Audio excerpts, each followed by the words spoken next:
welcome to the Hartley Show.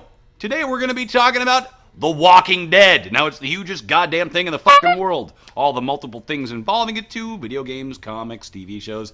I'm Hartley Holmberg. I'd like to introduce Carlo Finella, the new introduction to the old Hartley Show thing here. I think he's like a producer, director, or something like that. We got sound guy extraordinaire, Barry Nerling over here. This guy's got like a reoccurring thing on Arrow right now.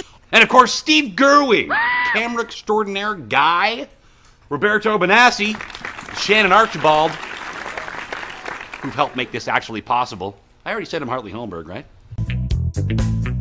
Season 3 premiered not so long ago to 10.9 million viewers, which catapulted to not just the most watched cable show of all time, but apparently the most watched show of all time. Now there's some debate amongst that because the way Nielsen ratings work and the way cable ratings work, it's kind of funky. But essentially it's the biggest show on TV right now. So obviously The Walking Dead started off as a comic book. And, you know, I've been talking about the comic book on the show for years now. And the latest issue just came out, number 104. We don't have one handy right now because it sounds like batshit crazy. This year, the best-selling single comic was this, The Walking Dead number 100. There were 11 versions of this book that came out. This particular one had also a Chrome variant. I believe this sold 360,000 copies, and it was the best-selling comic for the last 10 years.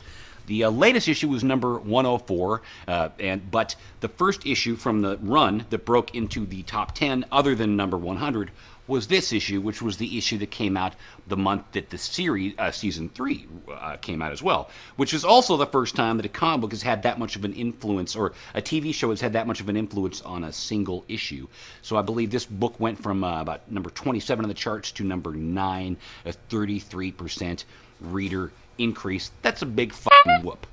Now, the big bad guy that they introduced with this last big story arc called Something to Fear is this guy by the name of Negan. I don't know, Negan, something like that. He has this baseball bat that he's waving over Rick's head there. He calls Lucille, and he bashes people in with... Anyways, he's a jerk. He's an asshole. He's the current new bad guy in The Walking Dead, and he's kind of more of a prick, maybe even the governor. Maybe. It's possible. Shut the front door. So, obviously, The Walking Dead, it comes out in multiple formats. You've got your basic single-issue thing here that comes out, for the most part, monthly. There's been times where it's come out every 3 weeks.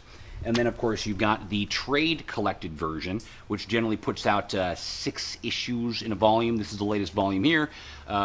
This is a soft cover thing, you know. This is how I actually started reading the comic, in this little funky format. And each cover actually connects to the next cover. These zombies bleed out this way, and the zombies connect from the last-ish volume, blah, blah, blah. You've also got the Compendium, Volume 2, that just came out. This pretty much came out in October as well. I believe this was number 3 on the sales charts. It's a $60 volume, and these things are fantastic. Well, if you take a quick notice, you'll notice that, if you take a quick look, you'll notice that the characters on the cover here, when you flip it upside down, that's them as zombies. How cool is that? Ooh. Focus, Hartley. The other big sexy format they got going on here is this amazing, beautiful, sexy slipcase set. Obviously, this fits in here, you know, like this. And I don't know why, I just made some ridiculous sound effect. And it comes with a big old cool wraparound cover thing here. Let me show you that bad boy. And this is sort of the creme de la crop of what you can get for The Walking Dead. This is totally fantastic. And of course, there's a whole world of other stuff, too. We got action figures. Look, it's Ricky Grimes. I think he comes with multiple stuff. Like, what has he got there? He's got a shotgun and a rifle and a pistol. And, hey, look, he's got both hands. And then, of course, you've got your bloody black and white zombie roamers. Spring-loaded motion. Head-splitting action. Removable body parts. Ooh. And they even got board games. Check it out. You got the board game based off of the comic. Right there. Board game, comic. And you get the board game based off the TV show. I don't know why this is so much larger. Anybody? There's probably a TV in there. There's probably a TV in there. Get a Carl with the head and all that. Then, of course, we've even got... Get a load of this. If this thing will jack up in time. The books. There's 2 books now. The first one is called The Walking Dead, The Rise of the Governor. It's the story of the character they just introduced in the TV show, The Governor, and this is him getting to his town, Woodbury. The next book is all about him actually becoming the governor, as we know it. A fantastic book. And one of the things I really wanted to talk about right now was the differences between the TV show and the comic book. They're pretty dramatic, actually. In season 1, one of the biggest things that differed was the character Shane, and just for the record, big spoiler alerts here.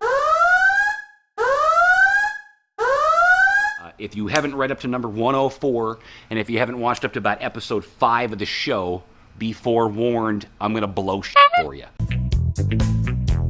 So in season 1, Shane doesn't die like he does in the comics. He actually lives through most of season 2 even.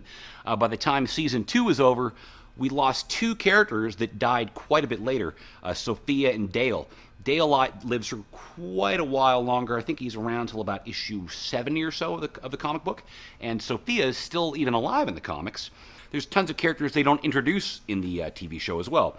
Tyrese, Otis lives quite a bit longer. There are these twins that they meet up with at some point that they end up getting horribly murdered in the prisons that don't actually exist in the TV show. And other characters that exist in the TV show that don't exist in the comic. For instance, Daryl and old Mr. Missing His Hand guy, Merle dude, have never been introduced to the comic, and Robert Kirkman actually has specifically stated that he has no intention of ever introducing them to the comic.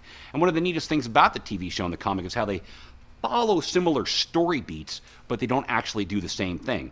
So, for instance, the season opens up with Rick and the gang getting to the prison, but they get there quite a bit later than they did in the comic book. So they've got to kind of scramble to figure their shit out in a different sort of pace and all that. And the only complaint I really have so far with season 3, which I think is just fucking fantastic, is there's this great little thing they introduced.